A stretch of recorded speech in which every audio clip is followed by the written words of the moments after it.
I'd like to welcome you all to DCU and to our new campus in All Hallows. If you were up in our campus in Glasnevin, it's all modern concrete blocks. So this is our first time we actually have old buildings. And I'd also like to welcome you to the Island India Institute. This is the last in a series of events we've been hosting over the past 2 weeks. It's also, I think, an important event because this is the first ever graduate conference on South Asia in Ireland. I don't know if it's the first ever conference on South Asia in Ireland at any level of the Academy. We hope it's going to be a regular event. We hope that from this event we're going to establish South Asian Studies Association of Ireland. So we welcome to all of you, and we are really looking forward to the coming day. I'd also like to now introduce to our very, very welcome keynote speaker, Dr. Faisal Devji, who's a reader in modern South Asian history and the director of the St. Anthony's College Asian Studies Centre. Dr. Faisal is extremely well known and well published. I believe you have a fan here in one of my colleagues, I have been told. And he's interested particularly in political thought as well as modern Islam. And his broader concerns have to do with ethics and violence in a globalizing world. So I'm going to keep the introduction short because we have a very full program, and I'll invite Dr. Faisal to speak to us now. Thank you very much, Eileen. It's a pleasure to be here. My first visit to this country and the city. And what I've seen very briefly yesterday is all very positive. So I hope to be here again at some point. For many years, Indian history, modern Indian history was written as if ideas didn't matter. There was a focus on social history in which Indians were seen to have interests but not necessarily ideas. Or if they did have ideas, these were either some derivative form of thinking drawn out of colonial texts and practices, or they were pre-modern forms of thought. What I, along with a number of my colleagues in the UK and scattered elsewhere around the world, including India itself, have been interested in for the last 10 years is thinking about Indian intellectual history, about the ideas that informed Indian practices and actions, and politics in particular.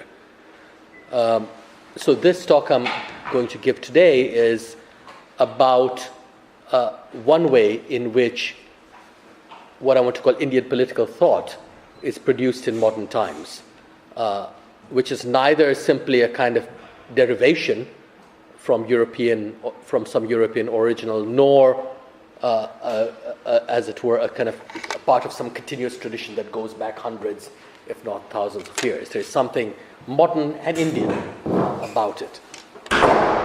And as you can tell from my title, I'm going to talk about the Bhagavad-Gita, which is, of course, an ancient text. As you will know, I'm sure it is part of one of the two great epics in the Sanskrit language, the Mahabharata, which is an account of a great battle. It is, if you will, the Iliad of the Indic world, the account of a great battle between two sets of cousins. And there is a long preamble, if you will, to this. And the penultimate scene of the epic is the great battle. The Bhagavad-Gita is that bit of the text which recounts the conversation on the very eve of that great battle between the hero, Arjuna, the prince of the good side, the Pandavas, and his charioteer, who happens to be the Lord Krishna, an incarnation of Vishnu. Right? So I'll return to this text in the course of my talk. I just wanted to lay it out here for those of you who might not know very much about it. Now, the Gita as an ancient text, of course, had been an important one and had received a wealth of commentaries for hundreds of years. But towards the end of the 19th century, it seems to have assumed a new kind of importance. It became, I want to argue, one of the sites of a quite modern Indian political thinking, which was divorced in many ways from the older commentaries. All right? The Gita became the site of Indian political thought, no longer necessarily of theological speculation. Right? And from the late 19th century, everyone who was anyone seems to have written some kind of commentary on it.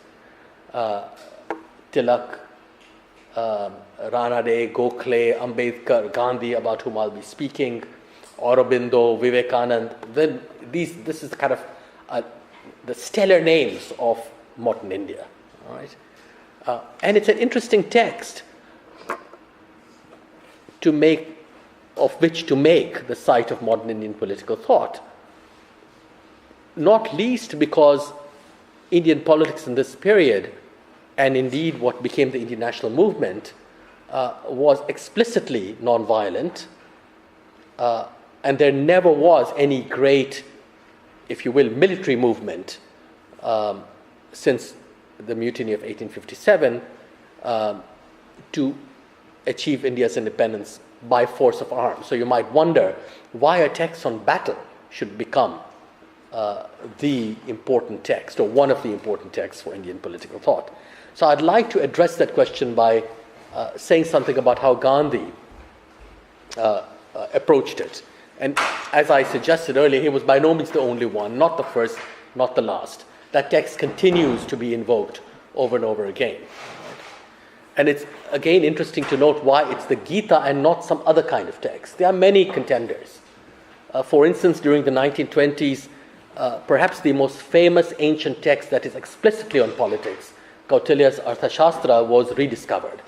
The Arthashastra is an explicitly, if you will, political text, but it never became. It never provided a kind of grounds or a site for modern Indian political thinking. Interesting in its own way. All right? Now, as I suggested, the Gita, when it is appropriated in modern times by figures such as Gandhi, is appropriated in such a way as to be disconnected largely from the traditional commentary that had once informed it, its reception. And that is true even of people like Tilak, who is well versed in this commentarial tradition. Right? These Indian thinkers are also very interested in making the battlefield, which is where the Gita's conversation occurs, the very site of politics, not its limit. And let's note how intriguing this is, actually. Because when you look at political thinking more generally, say in Western Europe, the battlefield is always the limit of that thought. That is what political thought is meant to forestall, to keep away, to prevent. But here in India, the battlefield is made the site of it. It's not the limit. It's where it must happen. Almost as if to say that if this kind of thought or this kind of ethics, the ethics on which it is founded, is not possible on the battlefield, it's not possible anywhere. So there's a claim to universality here. And it's a claim that also does not divide up the world of ethics or politics between that which is the norm and that which is the exception. Right? So that's another way in which the Gita becomes an interesting text for Indian political thinking. Finally, as far as for these introductory comments, as far as Gandhi is concerned, it's a resolutely non-nativist text. So these thinkers, by and large, are not saying when they're dealing with the Gita that, oh, this is some great Indic tradition which is somehow sequestered from the rest of the world. This is just ours. On the contrary, they're making a universalistic claim. The Gita is not simply ours, it can be everyone's. It is the lens through which we can see ethics and politics and their interconnection universally. Right? And Gandhi is particularly clear about this because Gandhi first came across the Gita when he was a student in London and read it in its English translation.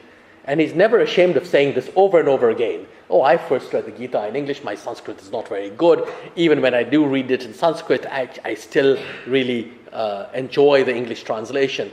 And by making these claims, he is saying precisely what I've just suggested. This is not a nativistic reading, not an indigenous reading of the text and of the tradition. Right? For him, it doesn't really matter if he's accessed it in English first.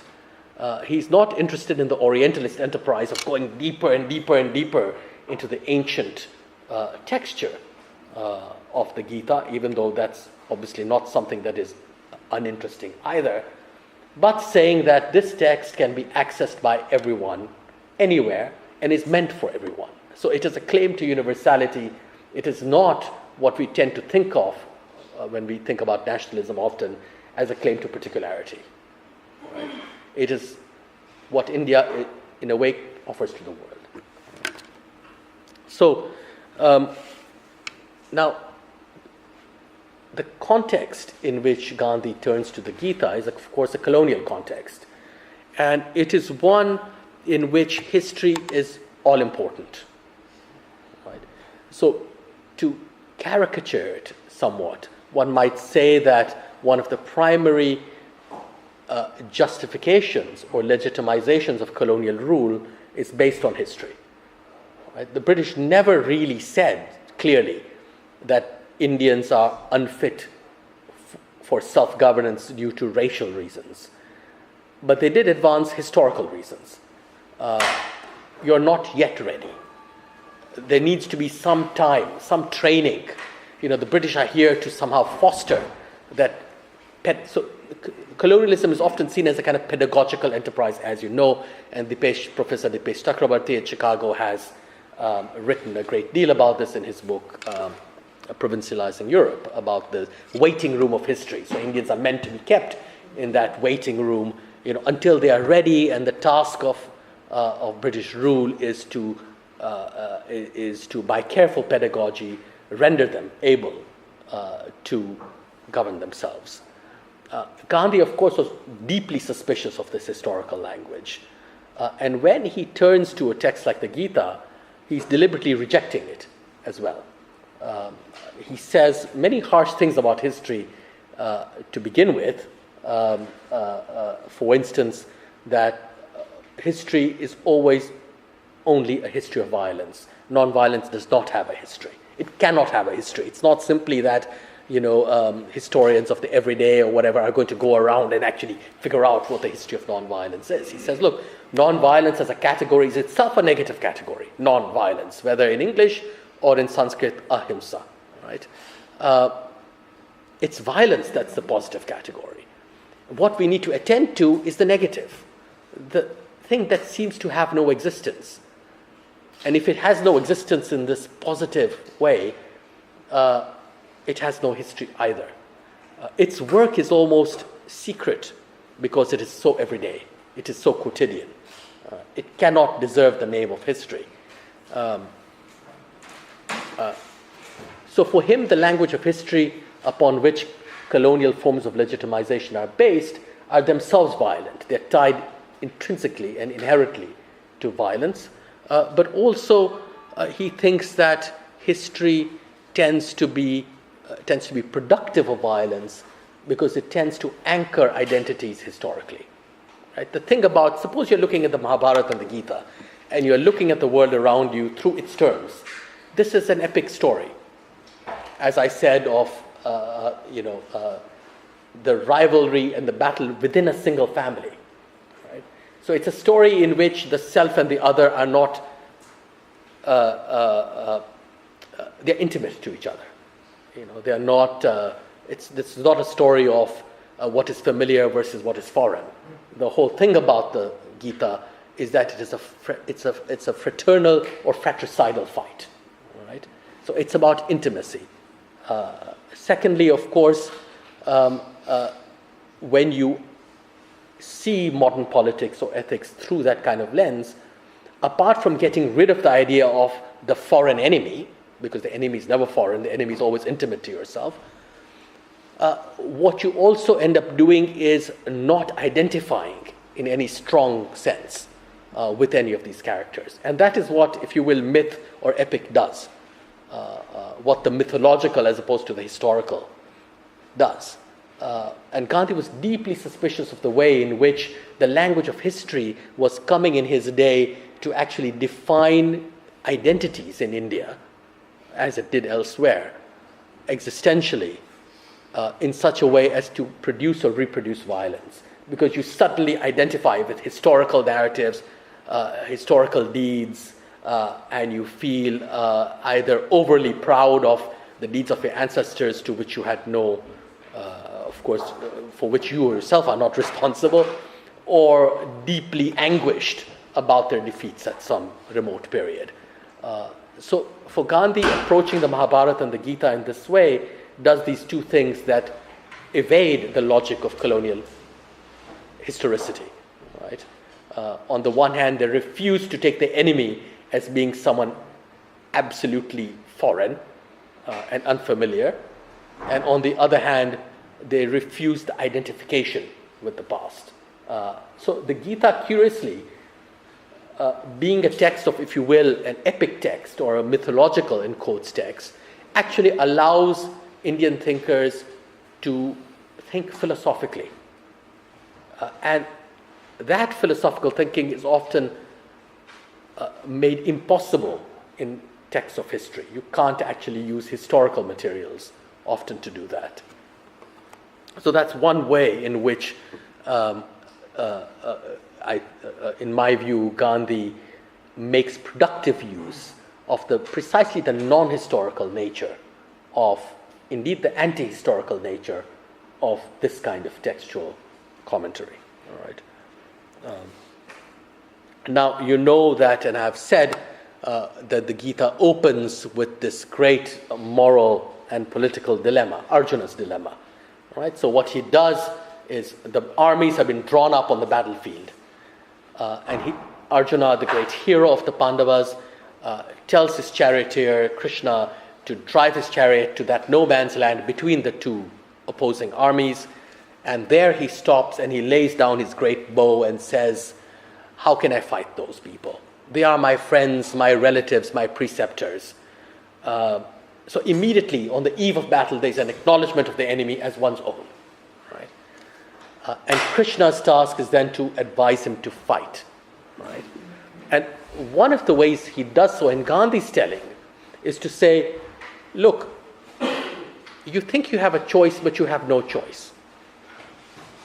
You have been led here by a set of events for which you are responsible in various ways. If you stay or if you leave, this battle is going to occur and people will die. If you stay, one side will win. If you go, perhaps another side will win. In either case, your staying or going will have no restraining effect upon the violence you so abhor. Right? And for Gandhi, this is a crucial moment because what it does is to put into question, if you will, the utilitarian idea of ethics and politics, which is based upon choice. Right? That is to say, you must choose between good and evil. And for Gandhi, the Gita is crucial because it tells us, what do you do when you have no choice? How is morality possible, ethics and politics possible, in a situation of choicelessness, where choice has been rendered superfluous, as it has for Arjuna? Right?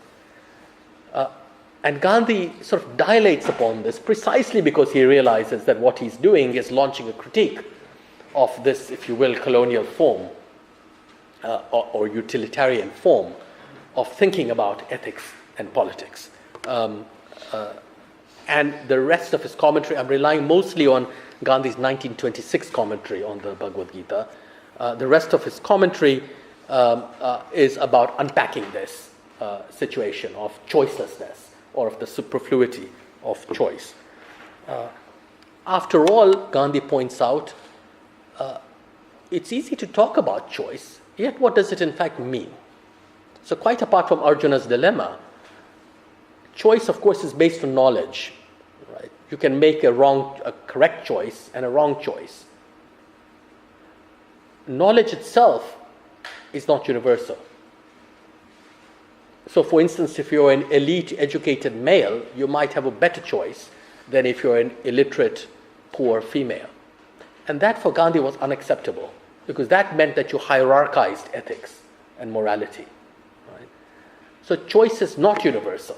Gandhi's whole point is to think about how morality, ethics, and therefore politics can be universalized. And so at the very beginning of the Gita, as it were, he launches this critique. Right? Choice has been rendered superfluous here, but more than this, choice, even if it were possible, would always be hierarchical. And that means it would not be universal, because you would basically have to say that men are always in the better position, that adults are always in the better position, that the educated are always in the better position, that the wealthy are always in a better position to make a choice than anyone else. And that, of course, is unacceptable. It is immoral, in fact.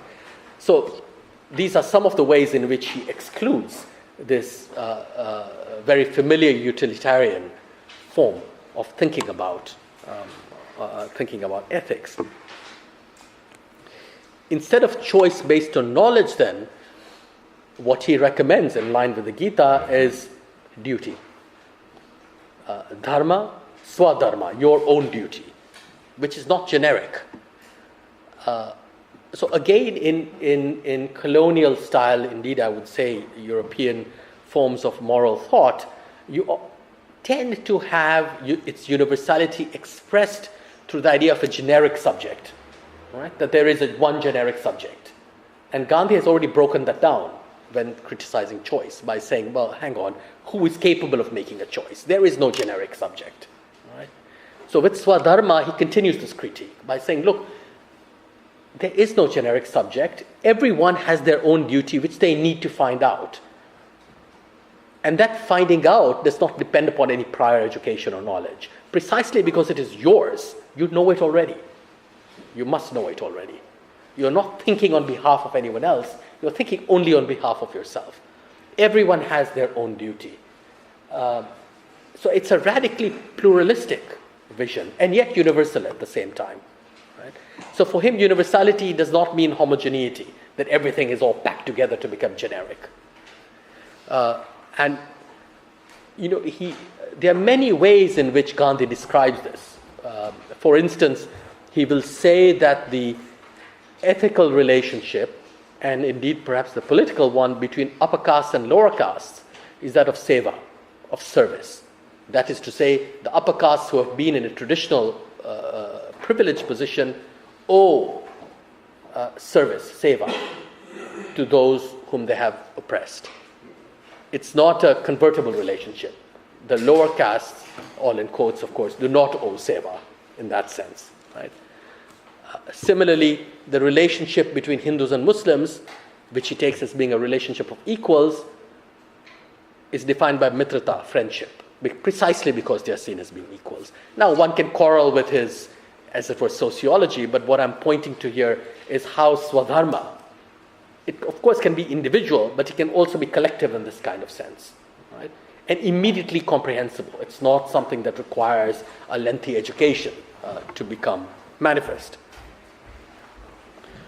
Now, it is only swadharma, one's own duty, that makes swaraj, or self-rule, self-governance, possible for Gandhi.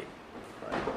Remember his first great mobilization in 1919 as the non-cooperation movement, right? Where basically he says to Indians, okay, we withdraw cooperation from the British. And Gandhi is clear that this is only possible because of Swadharma, because Indian society is already constituted in such a manner, through its plurality, that self-governance is embedded within it. Castes, communities, villages, regions, towns, all have various forms of managing themselves. And it is this plurality which Gandhi not calls India's strength, and not simply as by making a virtue out of necessity, as is often the case. It's like, okay, we have a situation of great plurality. Well, we can't do anything about it, so we'll say it's a good thing. No, for him, non-cooperation actually illustrates this point, that it is only because Indians are already capable of managing themselves in bits and pieces that they can withdraw. They can withdraw cooperation from the British without having to share all the same attributes as everyone else.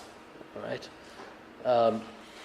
So Swadharma is that which allows for the withdrawal, and that is what makes Swaraj, or self-rule, self-governance, possible. Swaraj is also a convertible term. Just like Swadharma, it can be highly individualistic and it can be collective at the same time. There is a continuum. There is no absolute distinction between them. So in his 1909 manifesto, Hind Swaraj, Gandhi says, the moment you yourself decide to withdraw cooperation, you're already free. You don't need to wait 30 years for formal freedom to come. It'll come in any case. But you can become immediately free. That's another way in which he's getting rid of the waiting room idea of history that Professor Chakrabarty describes. Right? Because his great fear is that you might end up, even by opposing colonialism, slipping back into its logic and its language. Right? So if the colonial state says you have to wait, Gandhi says, instead of simply saying, oh no, this is a long time, it should be a shorter time, etc., he says, no, you don't have to wait at all. You can immediately be free. Right? And there are many instances when he rehearses this logic, say the Quit India movement of 1942, etc. Immediately, he says to the British, go now. All right? And we can talk about that. Now, by focusing on duties, on swadharma, on one's own duty, Gandhi, of course, is also criticizing the idea of rights, upon which utilitarian and other modern forms of European ethics and politics are based. In 1947, I think, so on the eve of independence, Julian Huxley, who at that time was the director of UNESCO, wrote to Gandhi. And Huxley was writing to eminent people around the world to get their views on the Universal Declaration of Human Rights that the UN was about to put forward. And Gandhi, typically, he was on a train, he wrote, on the train between Varda and somewhere, I don't like this idea. I don't like this idea of human rights, he says. I prefer duties instead. Let's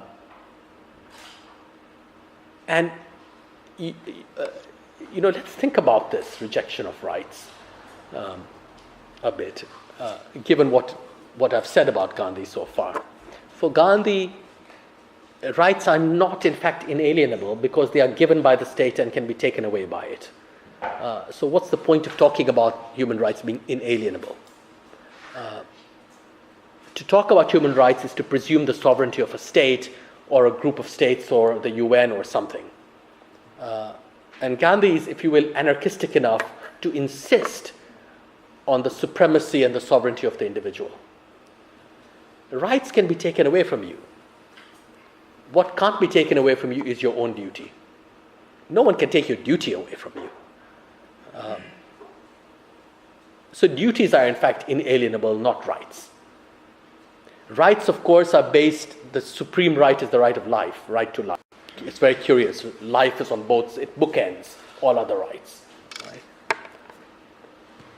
The supreme duty is death, is the opposite. All right.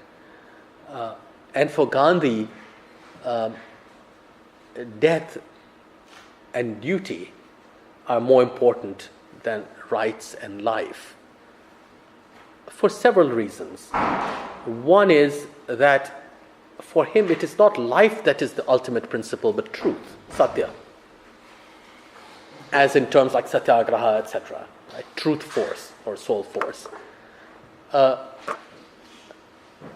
Not because he despised life, on the contrary. No one who was a voter of non-violence can despise life.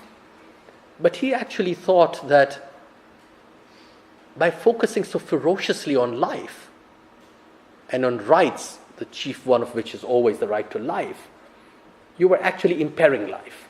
You're putting it in peril. Right? So, in 1937, 10 years before this letter that Huxley sent Gandhi, a German journalist, a Nazi journalist called Captain von Strunk, came to India to see him. Now, von Strunk was a favorite of Hitler's, and he had been in Spain during the Spanish Civil War in charge of funneling arms to the fascists. So for some reason, he decided to come and see Gandhi just before the war. And he was interested in Gandhi's views on medicine and on what we today call alternative medicine, etc. And Gandhi had a most interesting conversation with him. And Strunk is trying to downplay the violence of the Spanish Civil War by saying, war is terrible, etc. And Gandhi says, no, you don't understand. What I precisely admire about Europeans, what I precisely admire about you is your willingness to throw your lives away. I love that. That's great. You have the nobility to do that. But what I don't understand is how you can put that together with all of these medical experiments which are based upon destructions of what he calls subhuman life. Now, subhuman is referring to animal experimentation, but also remember, on the eve of the Second World War, and given Nazi ideology, subhuman means groups of human beings, in particular Jews, who are classed as subhuman. Right? And I wouldn't be at all surprised if Gandhi is making a kind of reference to that. That it's possible to render even human beings into subhumans. He says, throwing away your life is wonderful. The violence comes in when you want to preserve life. The rights to life, etc. It's precisely because you want to preserve life that you're willing to kill for it. Either lower animals, subhumans, or human beings. It's all within a continuum. And so he basically points out to Strunk, or von Strunk, that the problem here is not sacrifice. The problem here is the love of life. If you're willing to sacrifice yourself for someone else, that's great. You have done it. No one is compelling you to do it. And that shows you that you value truth over life. But when you value life over truth, you're willing to sacrifice others for a cause, for yourself, for your group, for whoever. So he loves being paradoxical in this way and turning things around, right, upside down. But seriously, it's not simply a kind of game that Gandhi is playing. So, to recapitulate a bit, he moves from the critique of choice to the advocacy of dharma, of duty, of swadharma, which is what will deliver swaraj or self-rule, and then links or opposes dharma, duty. Dharma is also a word that now comes to mean religion, for instance. So it's a more capacious word, against rights, right? So already at the very beginning of the Gita, there are a whole number of things happening here, which I think you can call a manifestation of modern Indian political thought. So let me move on quickly to talk about how, for Gandhi, non-violence is even possible through the Gita. Right? Now, you will recall that when Arjuna is despondent and says to his charioteer Krishna, how can I fight, etc., Krishna advises him to do so. And in Gandhi's commentary, this advice is described in the following way. So Gandhi says, look, just as the Pandavas and the Kauravas, the bad side in that war, are intimate, are relatives, are friends, are preceptors, the enemy is always your brother, right? Which means that even when you fight your enemy, after the fight, you go back to the situation of brotherhood. Right? Precisely once you have recognized this, you must also realize that evil is based upon goodness. Right? So he gives the example of the evil Kaurava army. Right? And Gandhi says, how does this army even hold together? So suppose Duryodhana, the evil prince, all right, is evil. He has no faith, he has no loyalty, he has nothing. Let's assume. In fact, he wasn't like that, but let's assume he was. That's fine. But how does his army hold together? His army, like any army, can only hold together because of virtue. No army can hold together without the virtues of bravery, courage, loyalty, sacrifice, etc. Right? Even the most evil army, even Hitler's army, as Gandhi would go on to say during the Second World War, must hold together because of virtue. And therefore evil is based upon goodness. Precisely because evil is based upon goodness, evil can become good. That is the reason why conversion is possible. Conversion from one to the other. If you believe that evil is an entirely separate thing and good is completely different from it, then there can be no conversion. There can be no shift from one to the other. So just as the two warring sides are in fact relatives, so too evil and goodness are related to each other. And precisely because they're related to each other, evil can be turned into goodness. How? By withdrawing goodness from it. So if it is virtue that sustains evil, if it is virtues like bravery, courage, and sacrifice that actually make an army possible, any army, I mean, I think it's, you only have to think about it to acknowledge it, right?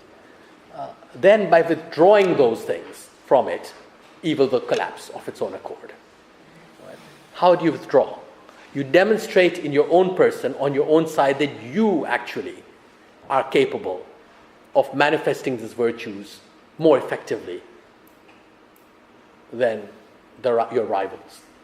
Right? Which is why Gandhi is so focused upon his form of satyagraha, right? Of sacrificial action, of non-violent action, which is about courage and loyalty and friendship and all of those things, which is braver than the armed combatants' bravery. Right? And that is what puts a huge pressure upon the other and opens the door. It serves as an invitation, as it were, to what he calls conversion. Right? It's a quite interesting and I would hazard to say sophisticated theory of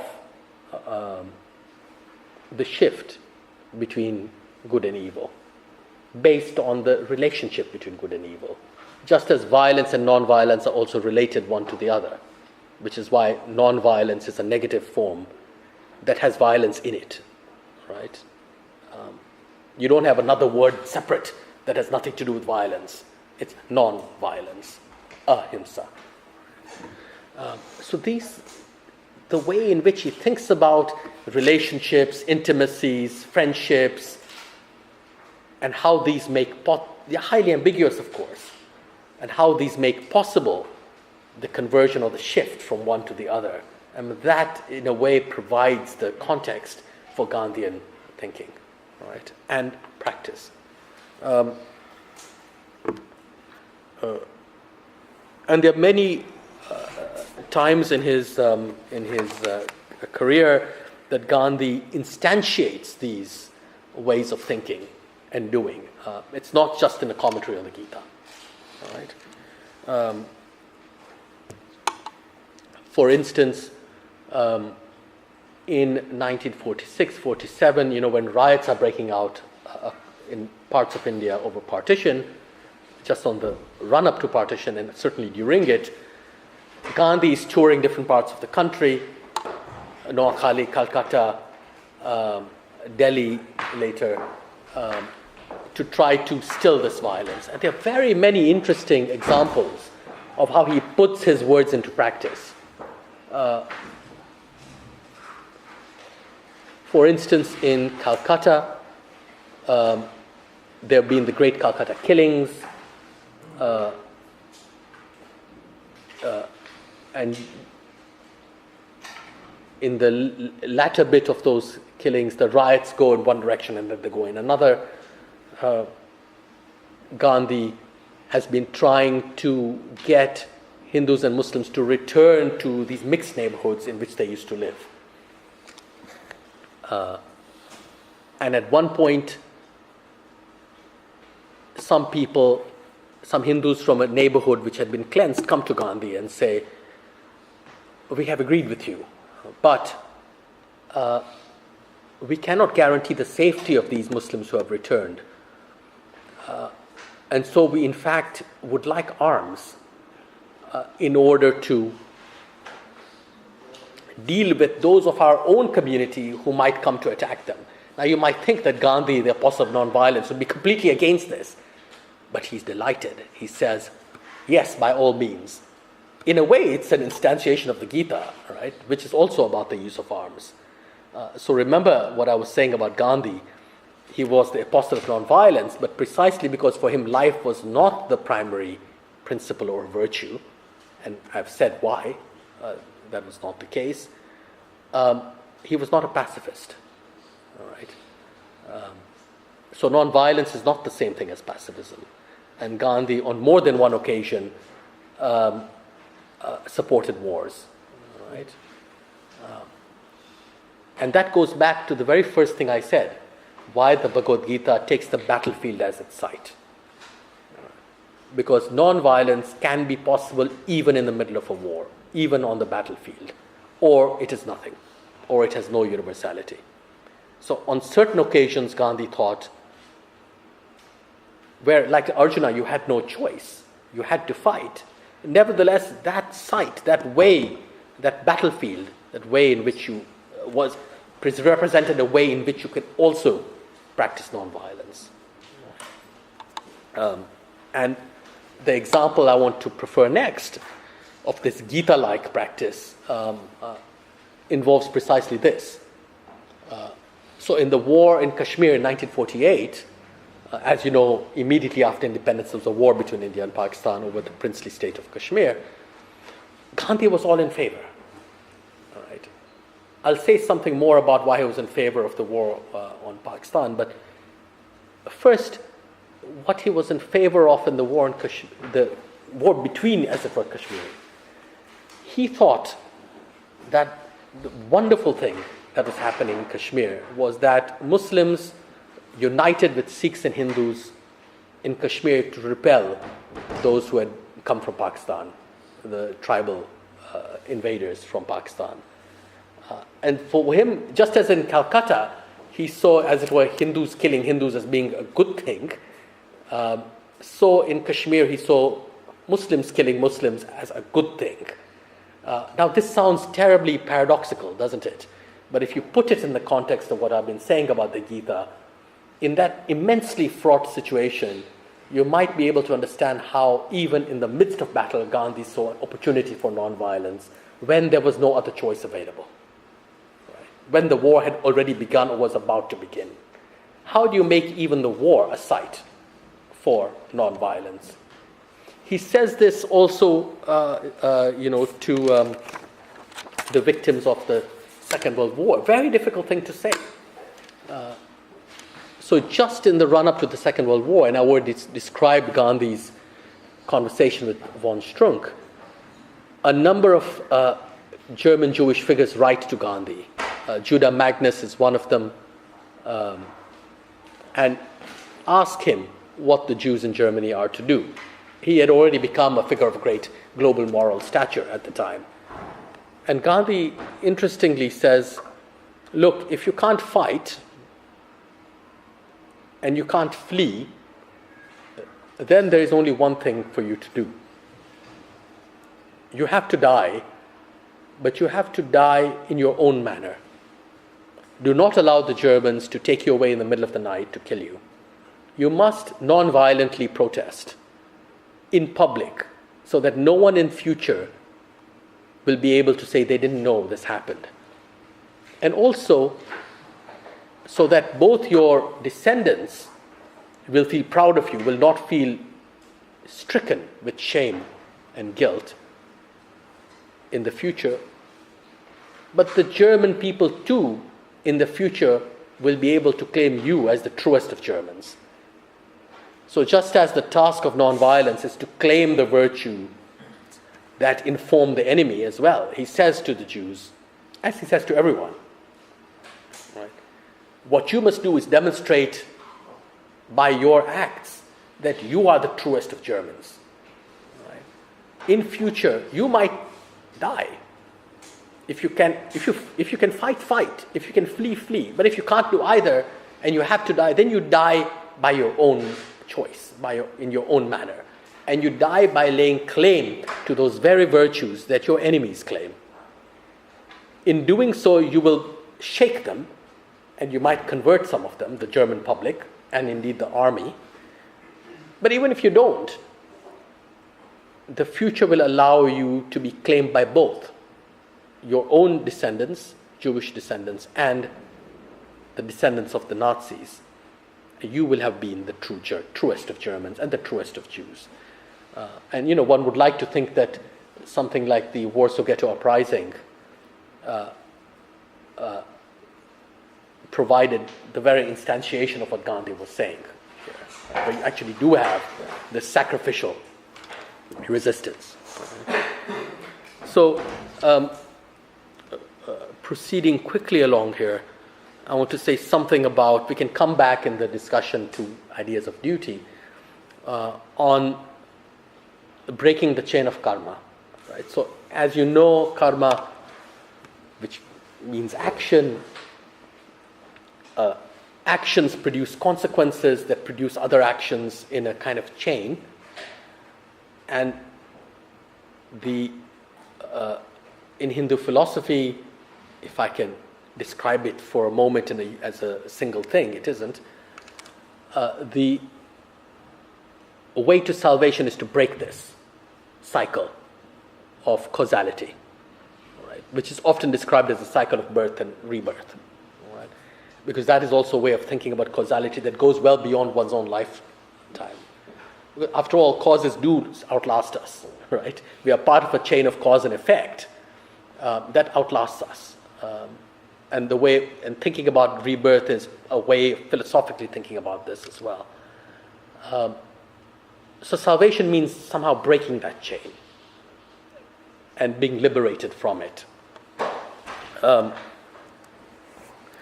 One way of doing this, and you can see how the Gita is crucial for this way of thinking, because after all, Arjuna has been brought to the battlefield precisely by a set of causes that anteceded him, the antecedent causes, right? And the consequences would continue as well.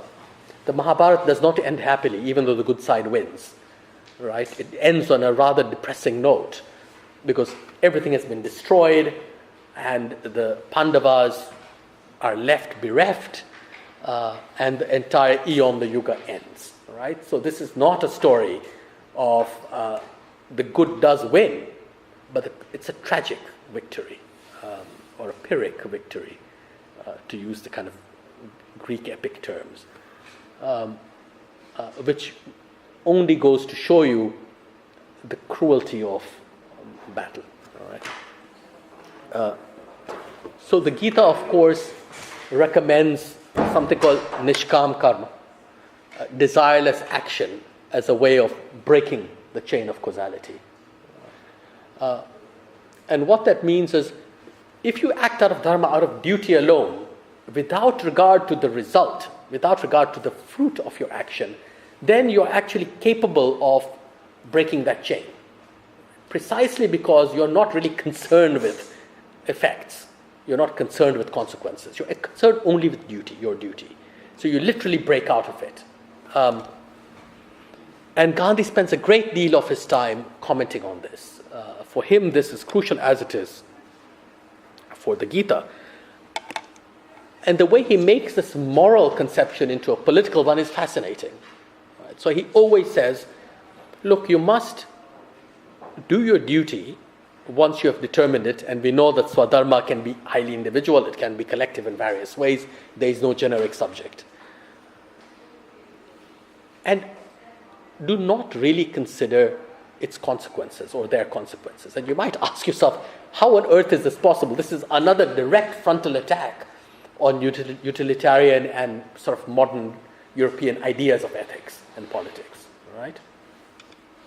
Remember what I've already said he's done. Duty is not rights, death not life, all of these things, duty and sacrifice, etc. All of it, no choice but duty, etc. So here he says, look, the thing about politicians think, by adopting this highly instrumentalized form of action, which comes to define ethics as well. So you can no longer separate them. Both ethics, utilitarian ethics in particular, and politics are instrumentally based. Instrumental in the sense that you do something in order to get something. Right? So why are we even separating them in that case? Point one. Point two, is this really as realistic as it claims to be? So Gandhi argues that that this instrumental action is in idealistic in the bad sense. It's more ideal than his prescription that you act on duty alone.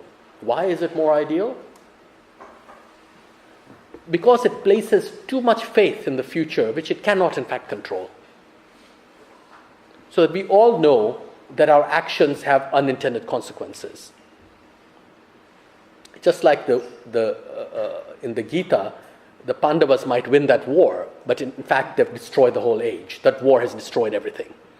That victory is a Pyrrhic victory. And Gandhi can point to any number of such situations in history. Though, of course, he doesn't like the prose of history very much.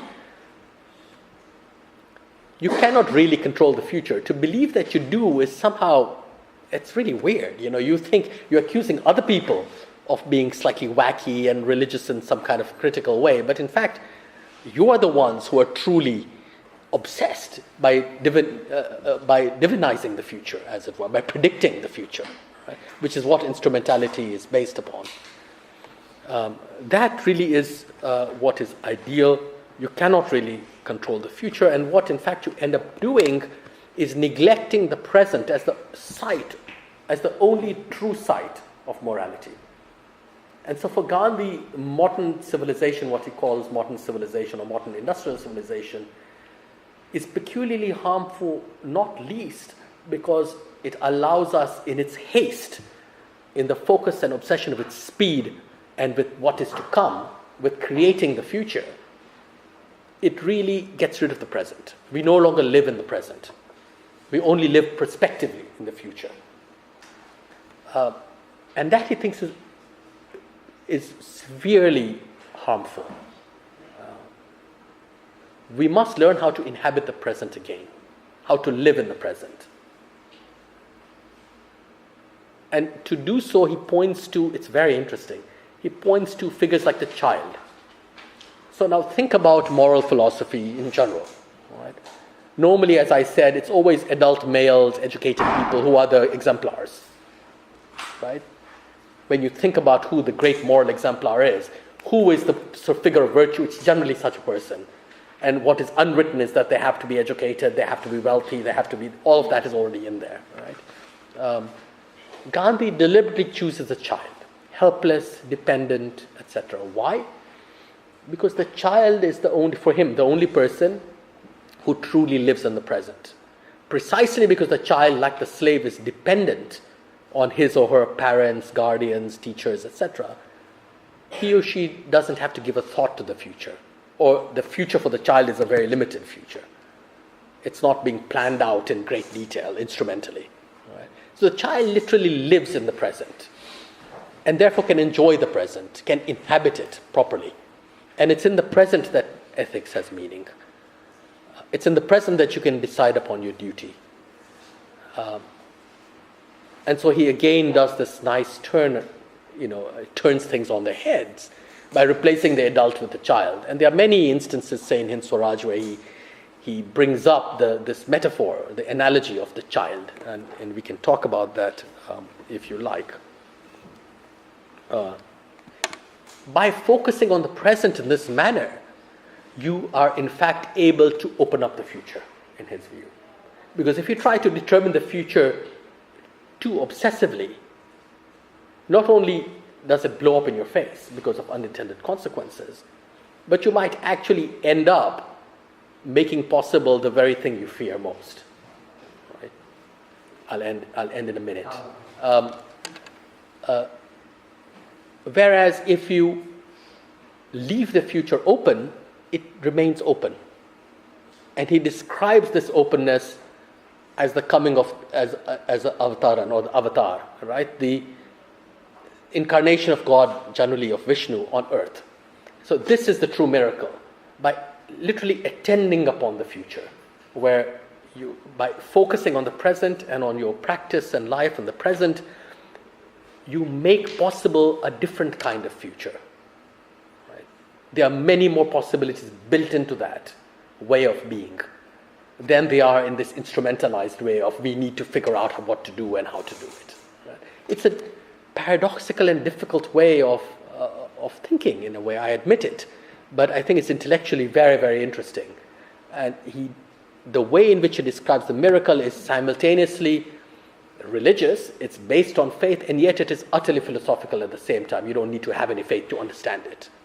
The miracle, the incarnation of God on earth, what that means is that you are attending upon the incalculable.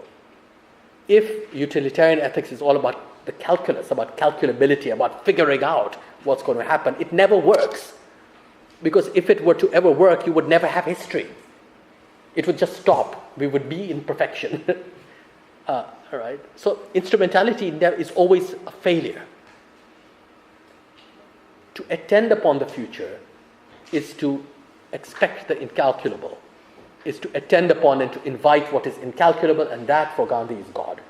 That is what the avatar of Vishnu, that is what it means. Right? So I will end in a minute, I promise. I know I've gone on for a long time, by saying that karma yoga, or the practice of basically of action, the ethics of action, for Gandhi is not coincidentally, therefore, something that does not have causality or instrumentality built into it. So when you think of Gandhi's great political actions, whether it's non-cooperation, where you're literally not advancing, you're withdrawing. It's the reverse of the usual conception of politics, where you're constantly pushing forward. When you withdraw, things change. You don't have to do it. This is a kind of deliberately non-instrumental action. Right? Or the Salt March, the famous Salt March, where people just come in and go peel off. Initially, he didn't want women and all, but he was persuaded because he thought there might be some problems with, molestation and such things. It didn't seem to have happened. So women, children, men, rich, poor, everyone could come for however long they wanted and go. It was a perfect Gandhian experience, available to everyone without let or hindrance. Just like spinning, anyone can do it. Right? Spinning is both individual, highly individual, just like walking in the Salt March, and yet completely collective. And it had no end. The Salt March was meant to go and break the law and pick up salt, the simplest of acts. Spinning seemed to have no particular function. It wasn't exactly meant to provide, cloth, for wearing. That was only a side product of it. So Gandhi's actions, which we all know to have been hugely important, rehearsed his principles and his theories as voiced in the Gita. And I could have more to say, but I'll stop here. Thank you.